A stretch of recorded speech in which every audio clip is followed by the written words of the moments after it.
যেভাবে অত্যাচার করে খুন করা হয়েছে তার বিচার চাই। সেই প্রতিবাদে এক জায়গায় রয়েছি। আমি সকলকে অনুরোধ করব, আমাদের ছোট ভাই দাদা যারা সকলে আছে, আমরা যেন সবাই দৃঢ়বদ্ধ হই, যেন আগামী দিন এরকম সময় না আসে, এরকম কখনো দিন না আসে আমাদের নিজেদের মা বোন দিদিদের জন্য আমাদেরকে মোমবাতি হাতে রাস্তায় আসতে হয়।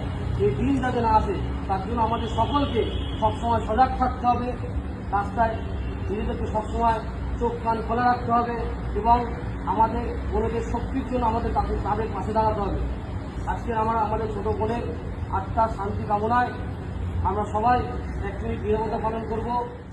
বাতাসে যারা মিশিয়েছে বিষ, মানুষ যারা মারে, তোমার স্লোগান ছড়া আগুন ধ্বংস করো তারে।